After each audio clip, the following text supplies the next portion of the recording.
Hello guys, Dave Collier here from Broken Hammer Forge. I have a little bit of a different video today.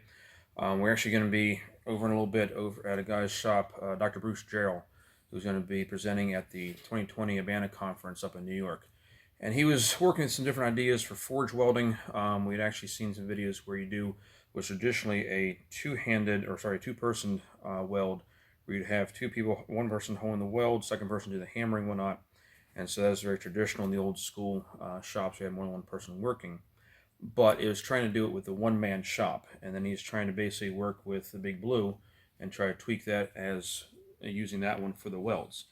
The difference with the Big Blue, you have the hydraulic press, which tends to be slow and perhaps overpowering for a small weld, or you have a standard power hammer, which has too much cycling in, so you don't have as much control.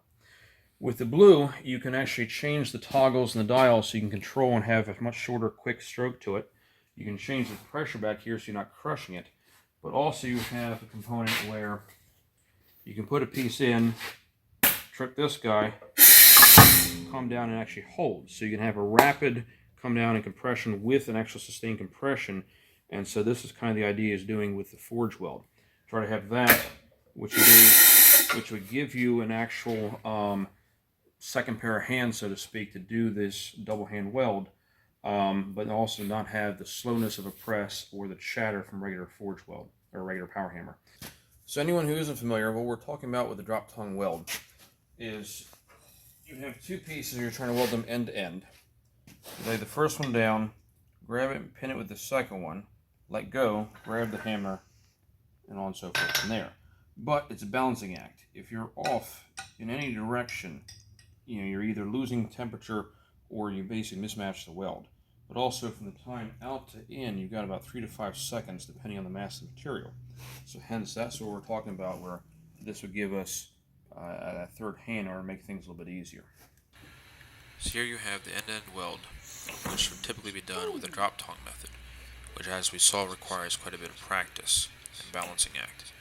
But here of course you have two free hands to control and manipulate the material.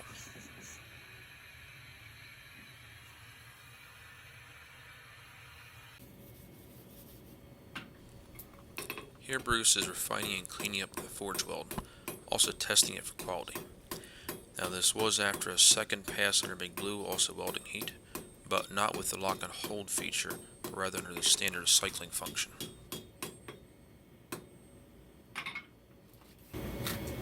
So you can see the lip just a little bit. Could you make it better? Yeah, you could make it better. But I'd stop with that. If this is going to be a straight bar, you're done.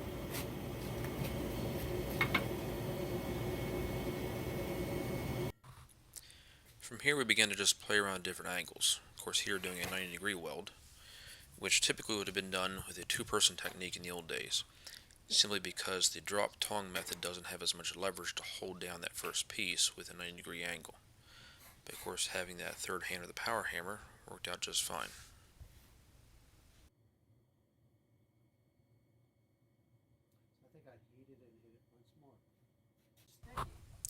From here, Bruce is playing around with more complex shapes for the weld. Of course, in this situation, doing the corner of a box weld. And the more awkward and complex a shape becomes, the more critical it is to have two free hands to manipulate the material. So our purpose of making this video was we really hadn't heard of anyone using power hammers for forge welding other than, of course, Damascus work. Whereas it appears that the Big Blue in particular with its lock and hold feature really does lend itself towards some of the more traditional two-person or three-hand blacksmith forge welding. So anyway, hopefully you've enjoyed the video, learned a little bit, and of course from here we're going to keep on practicing.